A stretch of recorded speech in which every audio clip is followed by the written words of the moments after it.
자, 오늘은 갈등 이야기부터 좀 시작해야 하니까 좀 내용이 길어서 디아트리베 없이 바로 시작하겠습니다. 시대마다 갈등들이 있죠.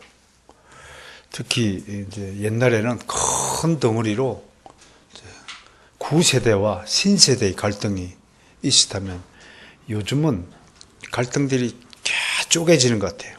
쪼개지는 것.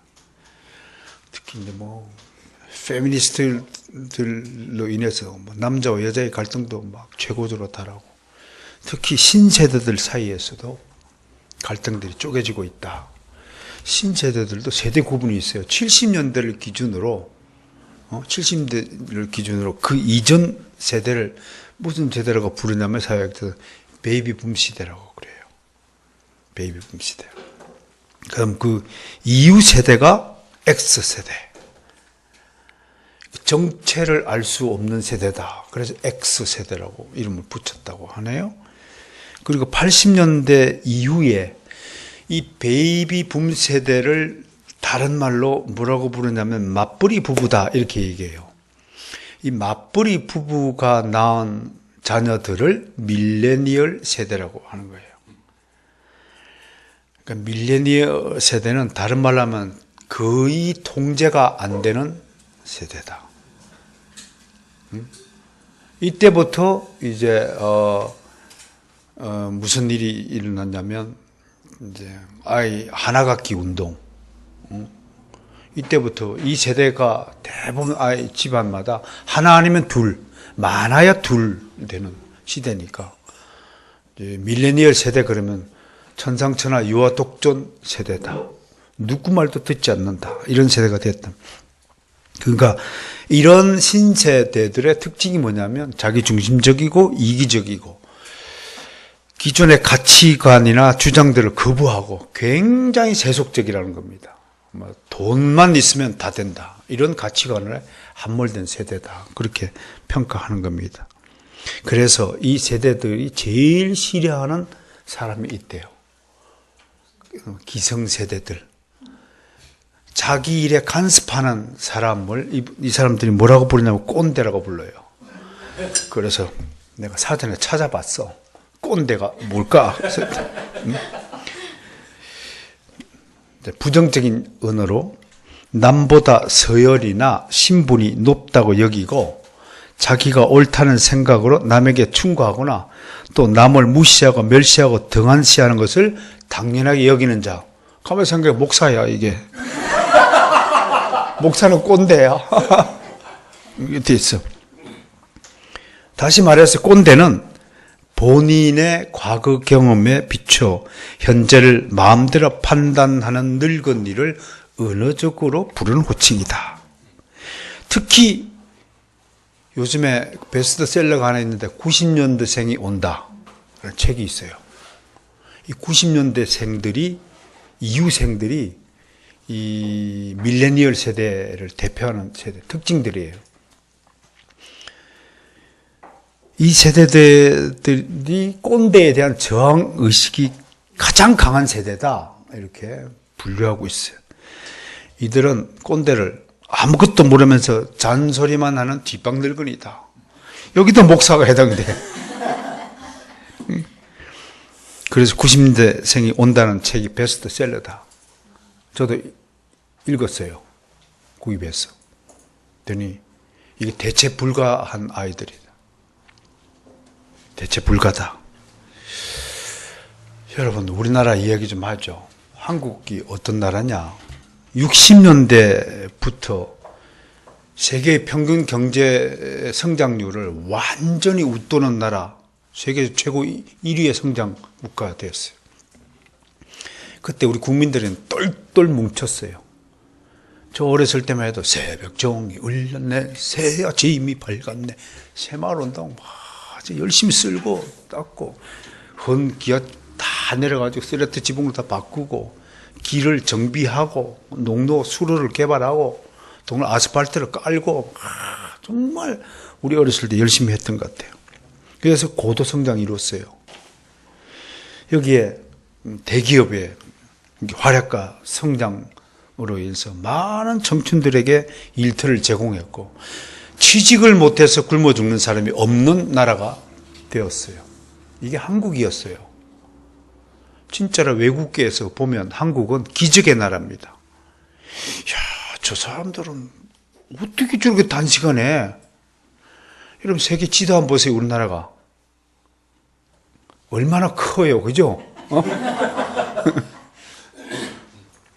손톱 하나예요, 손톱 하나. 일본의 한 10분의 1 크기 될까? 그 정도로 보잘것없는 작은 나라의 한국 코리아라는 백성들이 일궈낸 기적을 보세요. 오죽하면 한강의 기적이라고 그랬어요. 수많은 기회가 한국인들이 주어졌습니다. 전 세계로 지금 한국인들이 다 뻗쳐나가 있습니다. 실제로 우리가 아는 대한민국보다 우리나라는 훨씬 더 위대합니다. 우리는 저평가를 하는데 오히려 다른 나라의 사람들은 엄청 높게 평가합니다. 우크라이나 다큐멘터리를 봤어요.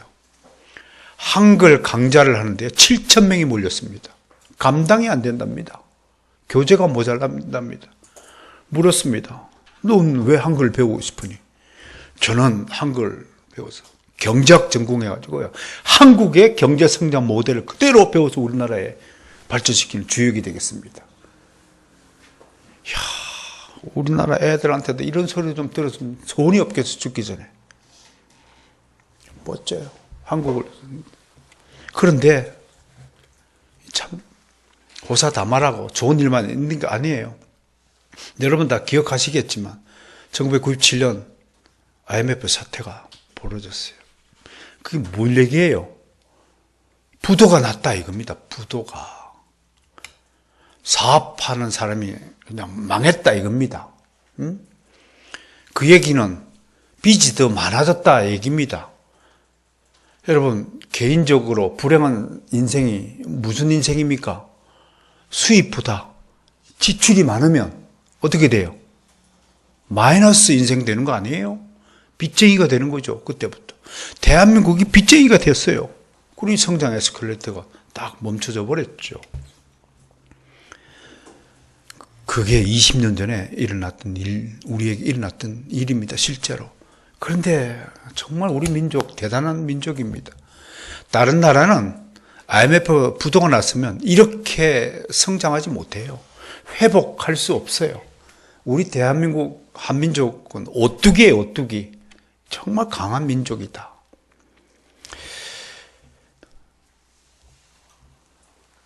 그런데 이 IMF 사태 이후에 생겨난 부작용이 하나 있어요.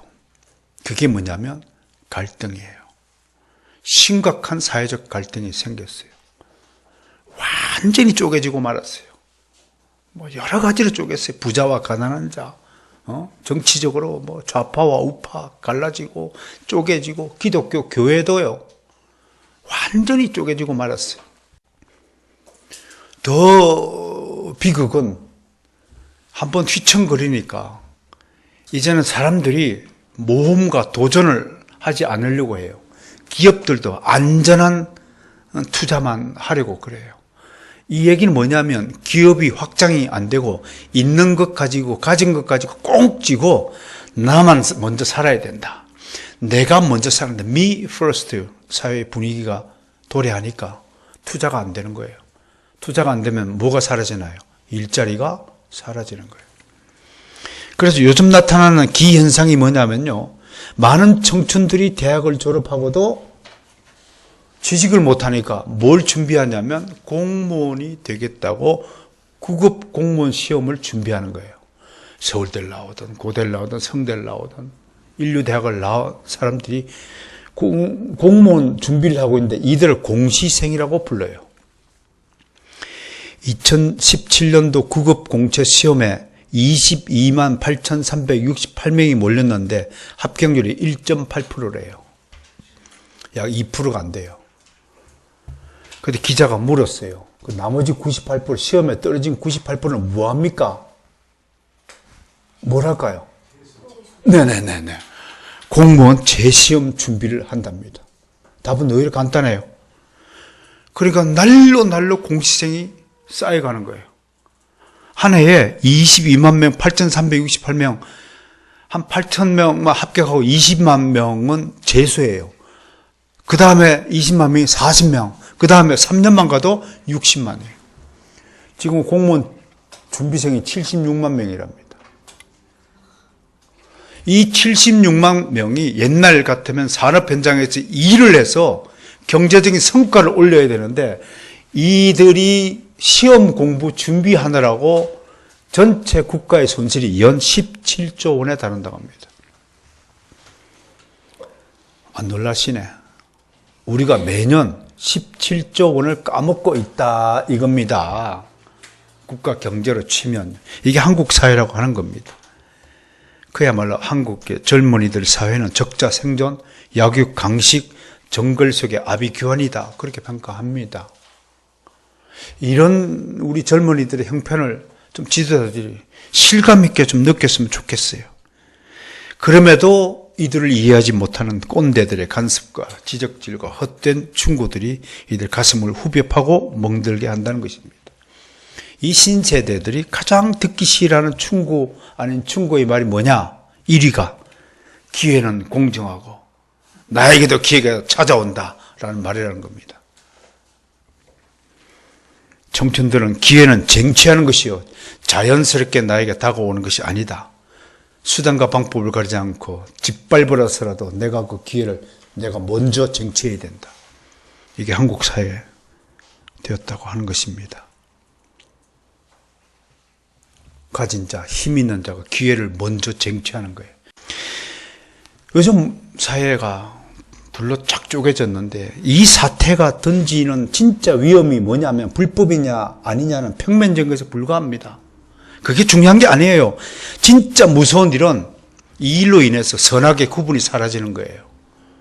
이 일로 인해서 보편적인 규범 기준이 사라지는 거예요. 기회의 평등이 무너지는 거예요.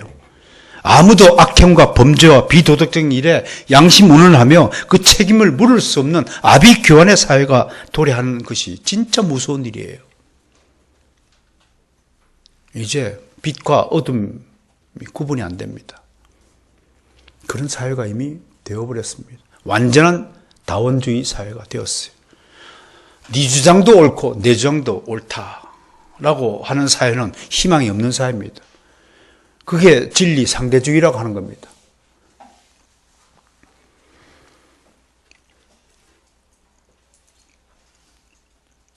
이로 인해 철저히 정치적 이념과 경제적 격차와 권력의 차등과 세대 간 갈등과 남녀의 성적 대결과 혐오와 비혐오의 투쟁으로 우리 사회 혼란은 극심해집니다. 그래서 90년대가 온다라는 저자인 임흥택 씨는 이 사회를 유리계단이라고 부르고 있더군요. 유리계단 튼튼합니까? 한 방에 깨어집니다. 깨어진 다음에 유리 파편이 얼마나 날카로운 위험한 무기가 되는 줄 아십니까, 여러분? 이런 마당에 정말 우리 자녀들의 앞날이 정말 심히 걱정이 됩니다. 기성세대들의 책무가 뭡니까? 우리 자녀들에게 안정된 삶의 공간과 환경을 제공하고 그들에게 삶의 희망을 주는 일일 것입니다. 그런 점에서 우리 자녀들을 잘 키우고 특히 우리 그리스도인은 무엇보다 우리 자녀들을 믿음 안에서 우리 주 예수 그리스도 안에서 자립의 능력을 심어주고 올바른 가치관을 심어주고 바른 태도를 통해서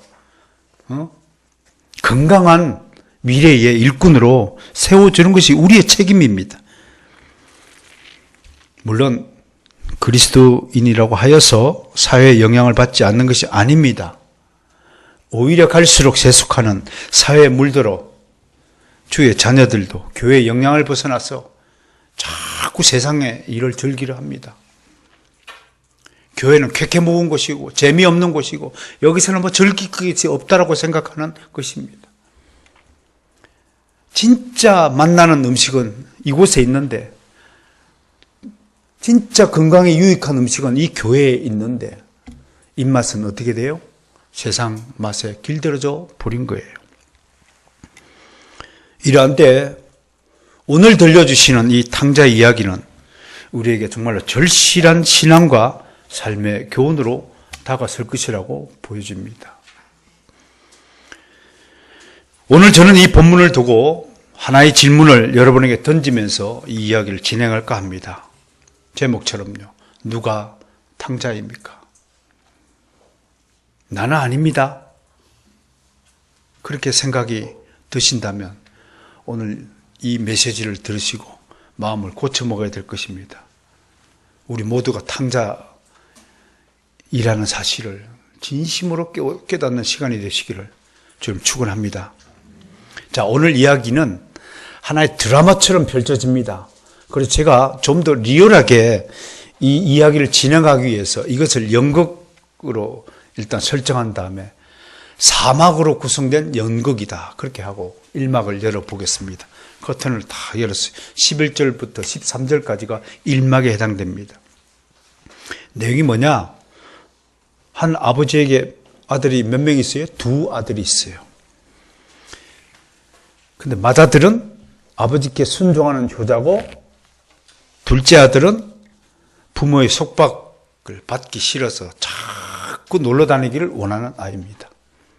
딱 대비가 되는 거예요. 여기서요, 이게 유교적 가치관을 한번 꼬집고 넘어가야 될 것 같아요.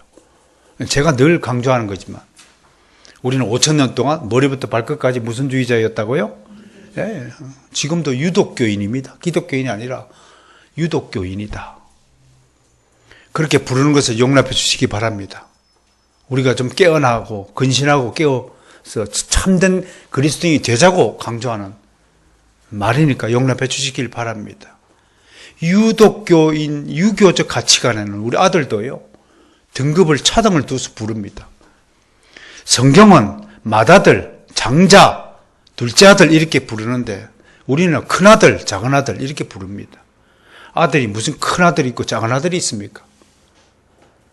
이게 장자 중심의 사회에 대해서 잘못된 인식입니다. 늦게 태어나면 작은 아들이가 불러요. 그게 키가 작아요? 키가 작아서 작은 아들을 부르는 겁니까? 못생겨서 작은 아들입니까? 왜 큰 아들, 작은 아들 부릅니까? 부모가 소개할 때 어릴 때 좀 그게 불만이었습니다. 자꾸 큰형님 보고 우리 집 큰 아들이에요. 그러죠. 나는 작아요? 내가 키는 더 큰데? 맏아들이냐, 첫째 아들이냐, 둘째 아들이냐 이렇게 순수대로 태어난 순수대로 불러주셔야 한다는 거 한번 꼬집고 넘어가겠습니다. 둘째 아들 이야기가 진행이 됩니다. 연극을 탁 열었더니 둘째 아들 이 친구는 늘 집을 떠나서 즐기고 싶은 사람이에요. 놀고 싶은 마음이 강력한 사람이에요. 그래서 멀리 떠나 혼자가 되면 그가 원하는 것을 무엇인지 할 수 있고, 가장 어리석은 백성이 누군지 아세요? 어른의 간섭을 받기 싫어하는 사람이면 그 인생 쪽나는 겁니다. 그래서 우리 선생님 말씀인데 가장 불행한 인간은 스승을 두지 않고 살아가는 인생이 가장 불쌍한 인생이다. 스승 없는 제자가 어디 있습니까? 어른 없는 부모 없는 자식이 어디 있을 수 있습니까? 이 둘째 아들 보세요. 그럼에도 싫어.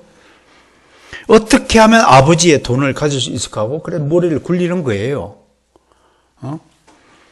그래도 나는 이 둘째가 부러워요.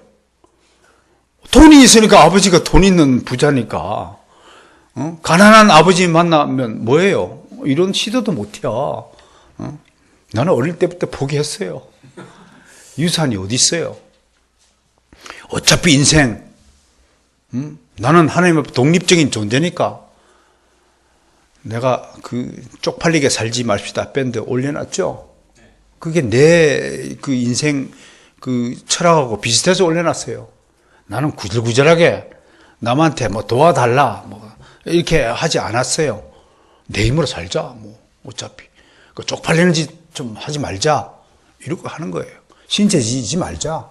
내가 다른 사람을 도와주는 사람이 되어야지 왜 다른 사람 신체를 지는 사람이 되어야 하느냐.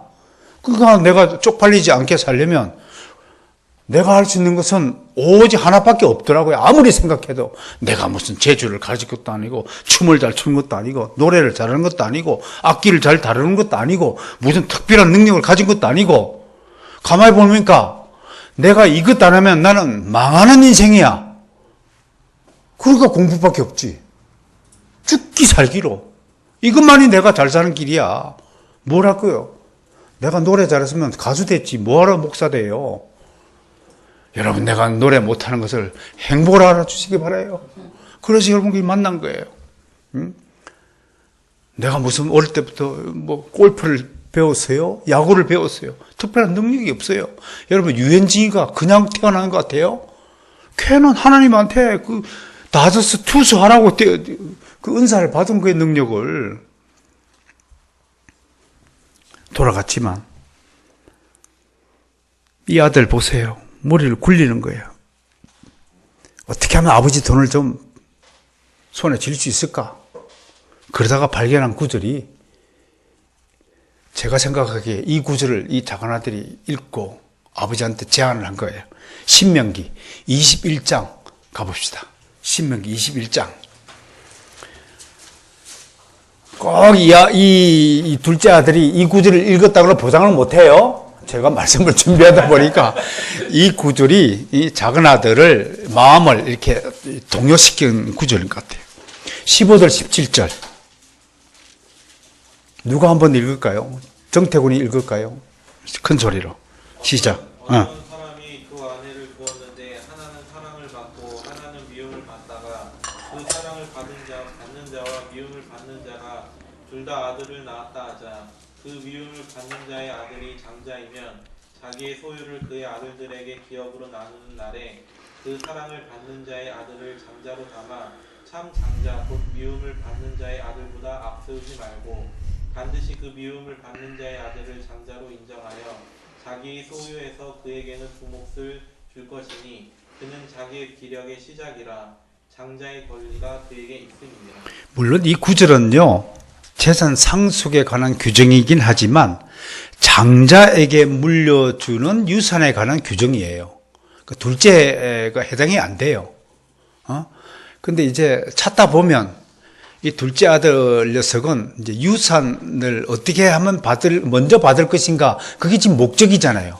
그러니까 이런 구절을 좀 읽고 둘째 아들이 지푸라기라도 잡는 심정으로 이 규정을 듣고, 아니, 미리 재산 나눠주는 규정이 있잖아요, 성경에도.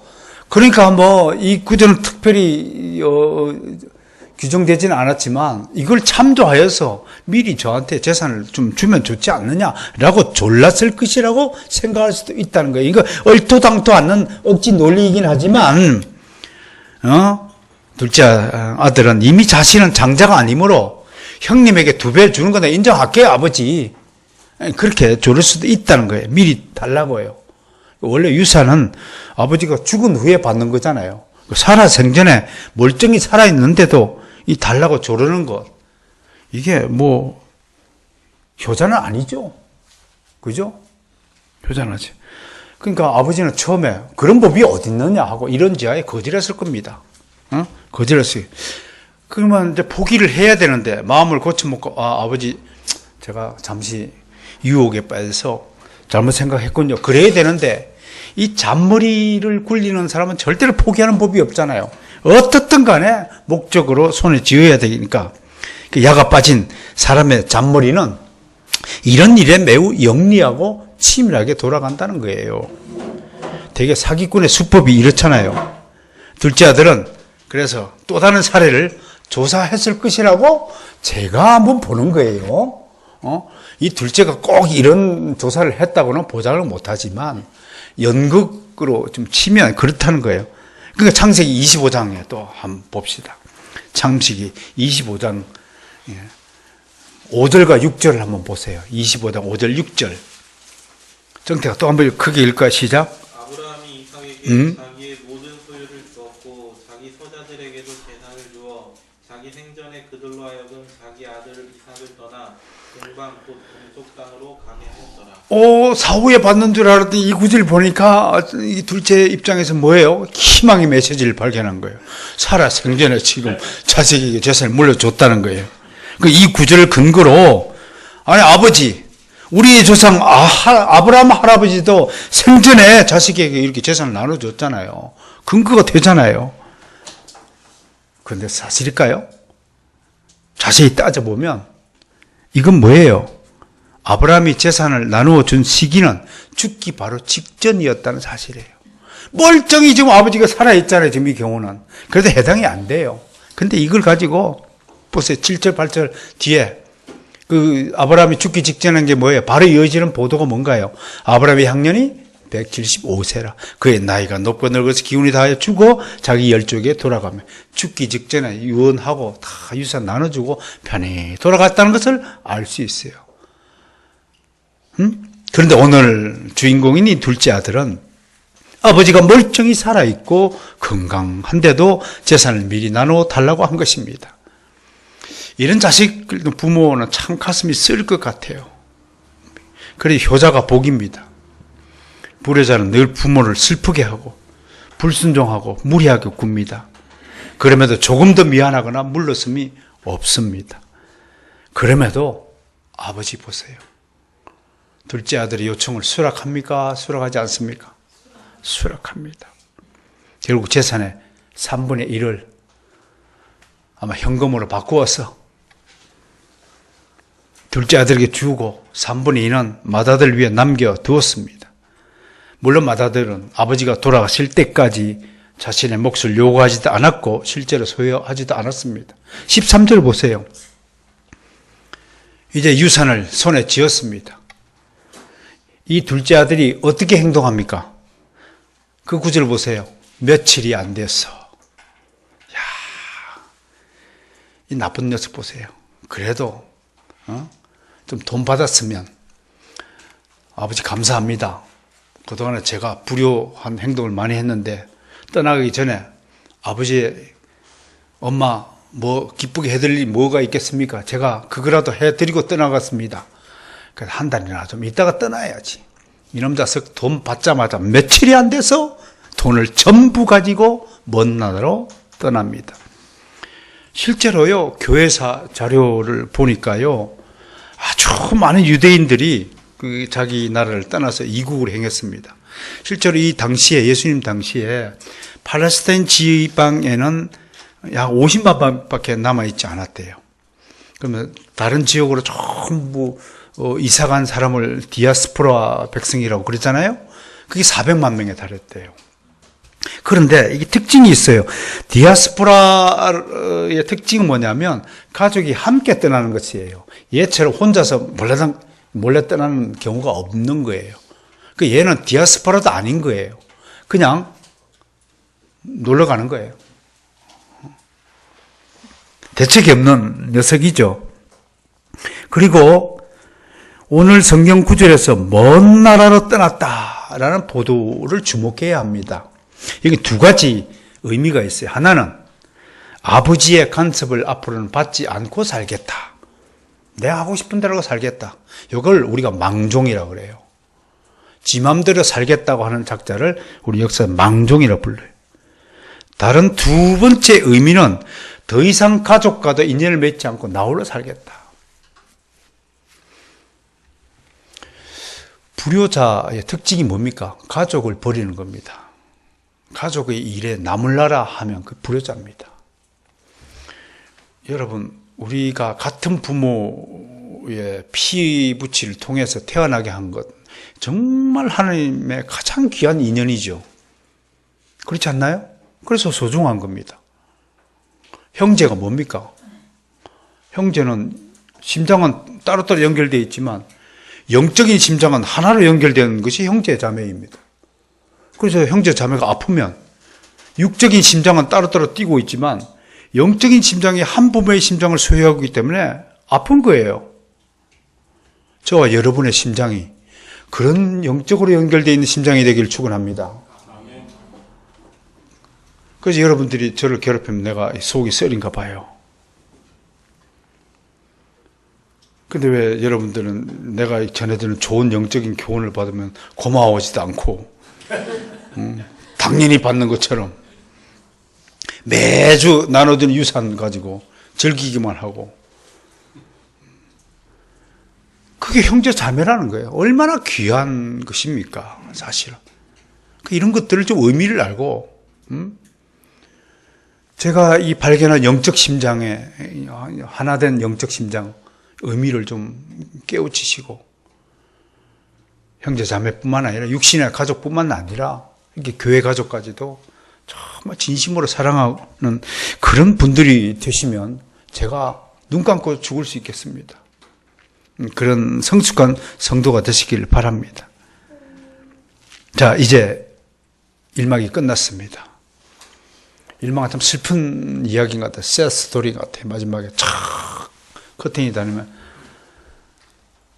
영화로 치면 무슨 장면이 볼까요? 신이 나가지고 막 배낭 메고 막 해외여행 출발하는 뒷모습으로 영화 장면이 끝날 것 같아요. 휘파람 불매 막 이제 내 세상이다 막 절구하는 그 모습으로 1막의 연극이 끝날 것 같아요. 자, 이제 연극 2막이 오릅니다. 14절부터 19절까지가 2막에 해당된다고 하겠습니다. 주된 주제가 뭐냐면 객지에서의 생활입니다. 자, 즐기는 모습이 잠깐 주마등같이 지나갈 거예요.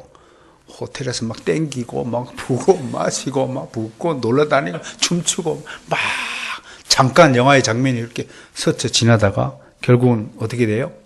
방탕한 삶을 즐기느라고 돈을 다 소비했어요. 낭비했어요.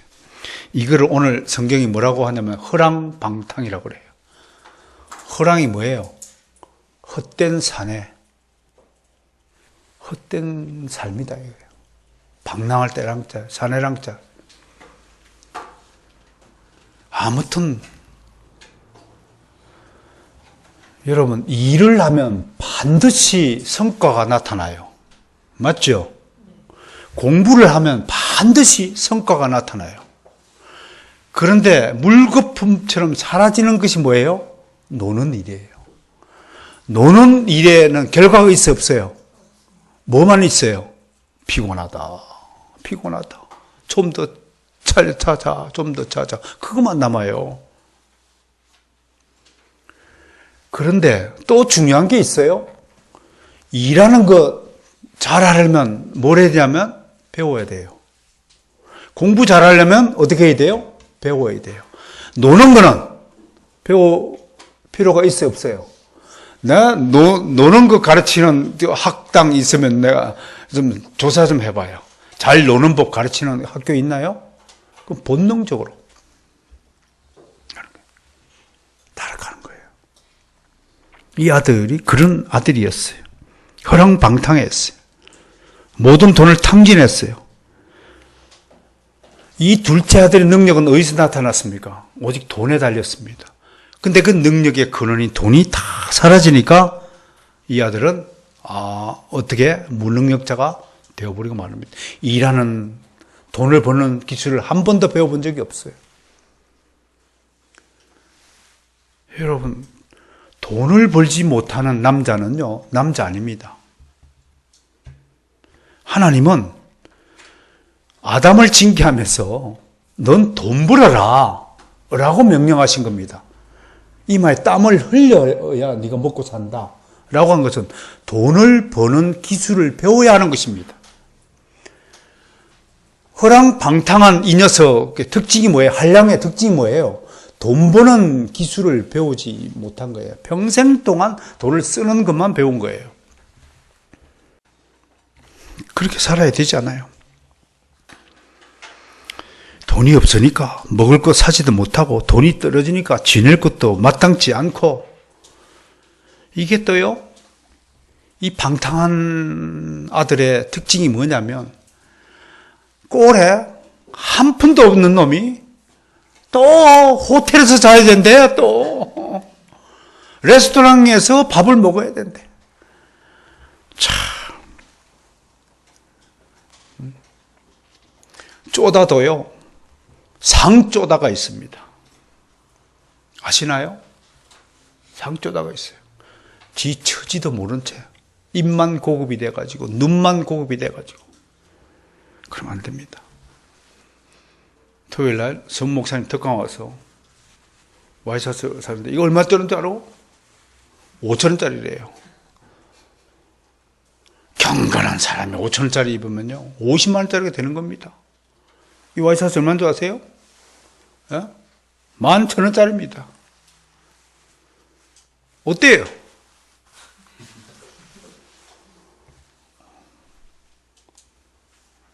누가 입느냐에 따라서. 깡패가 입으면요 깡패는 아무리 좋은 옷을 입어도 깡패입니다. 왜? 걸음걸이가 벌써 깡패예요. 깡패가 어떻게 걸어요? 일단은 엉덩이를 뒤로 빼요. 주머니를 손에 꽂고. 그게 특징이잖아요, 걷는 게. 보통 이렇게 평범하게 걸으면 될 텐데. 이렇게 하고, 끄고. 그 눈을 어떻게 떠요? 그냥 쳐다보면 될 텐데. 괜히 나는 무서운 사람이니까 그걸 나타내는 거예요. 괜히 겁을 주려고. 그게 상쪼다예요. 속으로 저 등신 춤추는 거예요. 괜히 폼 잡고 이렇게 하는 거 실력도 없는 거예요. 무능력자의 특징이에요. 자, 이제 15절에 가니까 이제 어떻게 합니까? 먹고 살기 위해서 일을 해야죠. 취직을 해요. 그런데 어디다 취직합니까? 그래도요, 취직한 곳도요, 이게 등급이 있는 겁니다. 기술이라도 있든지, 뭐 공부를 하든지, 영어를 좀 한다든지, 그러면 영어 번역하고 통역하고, 쓸만한 일을 하잖아요. 이 친구 노느라고 아무런 자격증도 없어요. 심지어 운전면허증도 안 땄을 거예요. 맞죠? 운전도 못해요. 컴퓨터도 못 알아요. 요리도 못해요. 심지어 빗자루질도 못해요. 해본 일이 없거든요. 놀기만 했어요. 그러니 취직할 곳이 뭐예요? 돼지 치는 거예요. 가장 험한 일을 상징하는 거예요. 당시에 가장 추잡하고 가장 저급하고 가장 낮은 임금, 가장 월급 적게 받는 거. 남들은 시간당 막 2만 원, 3만 원씩 받는데 이게 한 1,000원 받는 거예요. 1,000원. 저는 못 받을 거야. 그러니까 그 버릇도 배가 고픈 거예요. 돼지 치는 일은 유대인들에게는 모욕입니다. 여러분 레위기 11장 7절에 보면 가장 불결한 동물이 돼지라고 성경은 기록하고 있습니다. 가장 모욕적인 일이죠. 그러나 사흘 굶고 도둑 아닌 사람은 없습니다. 속담처럼 이 아들은 이것저것 가릴 처지가 못 됩니다. 16절에 보니 일을 해도 열악한 임금을 받는 조건이며 틀림없어요. 그래서 이 임금으로는 충분히 먹지도 못할 처지였어요. 돼지가 먹는 지엽 열매를 얻어먹고자 했지만 그것마저도 없어서 배가 고픈 거예요. 그것마저 주는 사람이 없다는 거예요. 한마디로 굴욕에 배고픔까지 더하는 가장 비참한 처지가 됐어요. 자, 이런 처지가 되면 제일 생각나는 사람이 누구냐? 부모예요. 부모. 17절 보세요. 둘째 아들은 드디어 아버지 집을 생각하며 신세한탄합니다. 그런데 여기 중요한 말을 고백해요. 스스로 돌이켜다. 이게 원어적으로 뭐냐면요, 그가 자신에게로 돌아오다라는 뜻입니다. 어디로 돌아온다고요? 자신에게로. 어디 갔다가 저기 갔다가 돌아왔어요. 거시기한 곳으로 갔다가 이게 자기에게 돌아왔다는 얘기입니다. 즉 그가 집을 떠나온 후 일어났던 그 모든 것과 그가 당하고 있는 일에 대해서 그 자신에게 책임이 있다는 사실을 이때야 비로소 느끼기 시작했다고 하는 것입니다. 우리말로 하면 철이 들기 시작했다라는 것입니다. 그래서 젊어서 고생은 사서도 한다는 말인 겁니다. 고생이 뭐 꼭 좋은 건 아니지만요. 사실 제가 살아보니까 고생에서 얻는 삶의 교훈이 또한 매우 귀한 것이라고 생각합니다. 이 둘째 아들은 아마 생애 처음으로 자신의 인생에 대해 깊이 생각해 보았을 것 같습니다. 그리고 아버지의 사랑과 아버지 집에 거한다는 것이 얼마나 행복한 것인가를 뒤늦게 느끼고 깨달은 것입니다. 여기서 품꾼이라는 단어도 또한 우리를 주목합니다. 이건 원어적으로 날품팔이라는 뜻입니다. 날품팔이가 뭔가요? 하루 벌어 하루 먹고 사는 일꾼을 말합니다. 우리말로 치면 일용직이라고 할까요? 그리고 파는 품목도 가장 저급한 품목을 골라서 파는 사람들을 날품팔이 사도 되고 안 사도 되고 꼭 살 필요가 없는 물건들만 골라서 그런 것을 뜻합니다. 이제 둘째 아들의 유일한 선택이 하나 남았습니다. 그 뭔가요? 모든 죄인이 자신의 위기상에서 벗어날 수 있는 유일한 방법이 오직 하나님에게로 돌아가야 하듯이 이 둘째 아들은 이제 선택의 여지가 없이 유일한 선택이 뭔가요? 아버지에게로 돌아가는 것입니다. 이게 굉장히 중요한 대목인데요. 여러분, 하나님이 부르신다는 것은 그를 지금의 상황이 아니라 전혀 새로운 환경 속으로 집어넣겠다는 뜻입니다. 그게 하나님의 부르심입니다.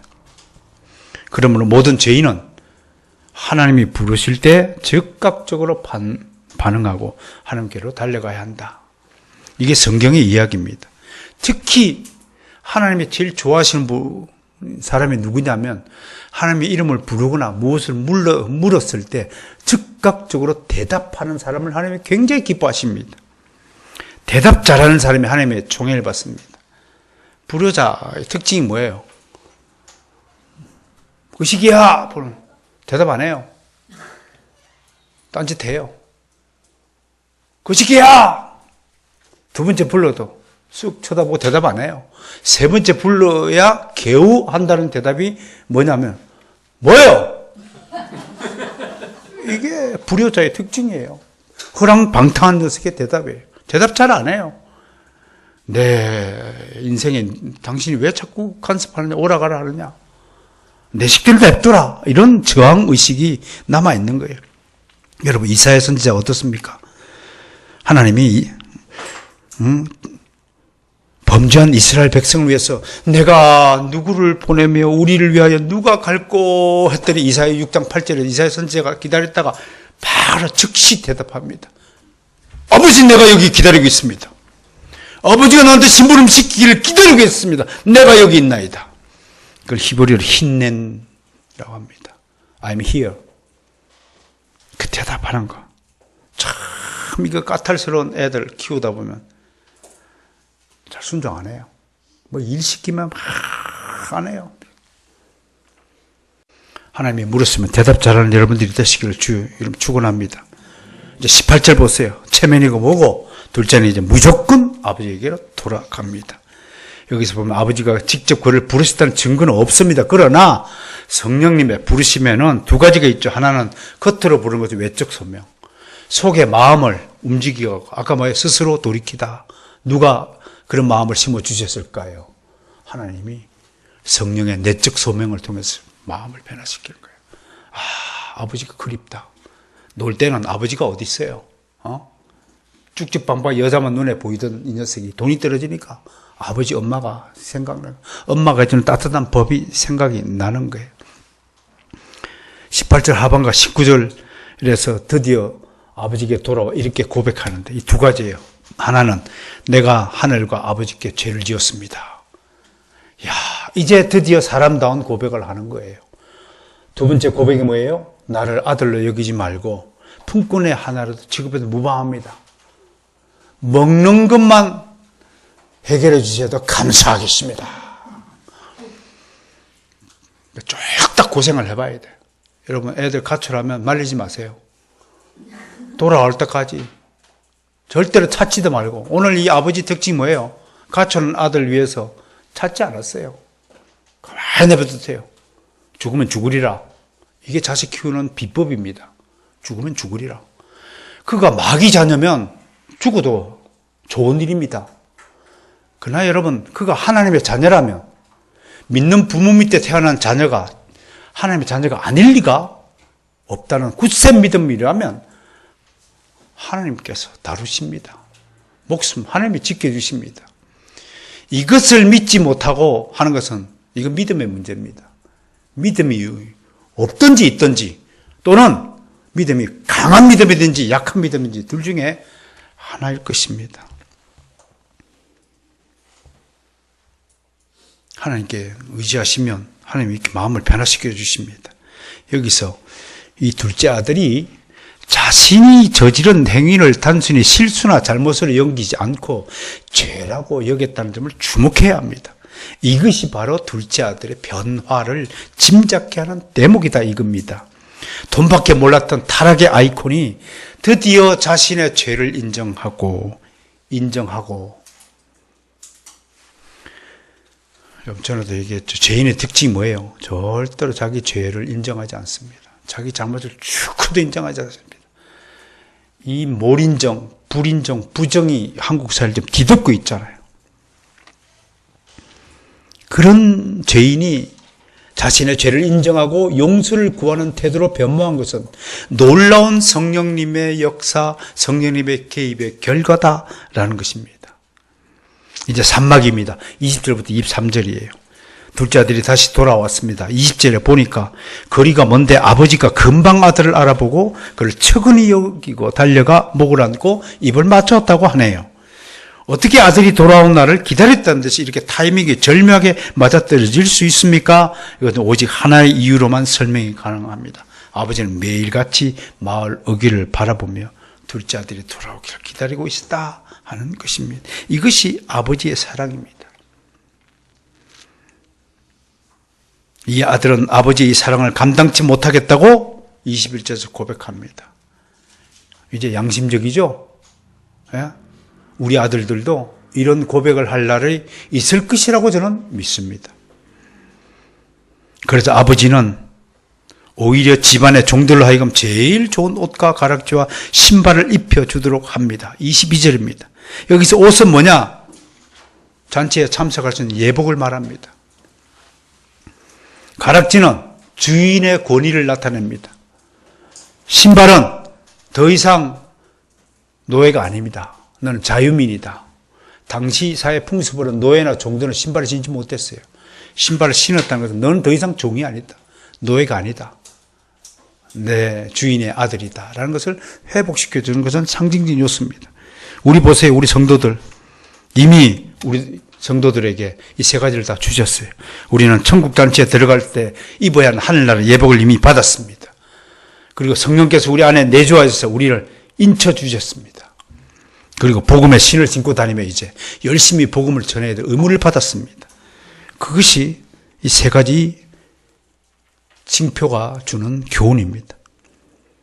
뿐만 아닙니다. 아들의 귀환을 축하하는 데서 23절을 보니까 송아지를 잡았는데 그냥 송아지가 아니라 뼈짝 마른 송아지가 아니라 살찐 송아지, 가장 맛있는 송아지, 입맛이 다섯입니다. 소 한 마리 먹고 싶으네요. 잔치를 벌이고 그리고 24절 이렇게 노래합니다. 죽었다가 다시 살아난 아들을 어떻게 얻었다고요? 믿을 것에 새로 얻었다. 할렐루야. 하나님은 놀라운 은혜를 체험합니다. 새로 얻었대, 새로. 그럼 전에 얻었던 아들은, 전에 아들 일은 새로 얻으면 아버지 마음에 이 둘째 아들이 전에 지은 죄를 기억한다, 안 한다? 싹 밀쳐버리고, 지워버리고, 새로 시작하자. 우리 가운데도 원수된 관계가 있습니까? 서로 갈등 관계가 있습니까? 여러분 직장에서도 어디에서도 갈등 관계 있습니까? 싹 밀어버리세요. 오늘부터 싹 밀어버리세요. 싹 잊어버리세요.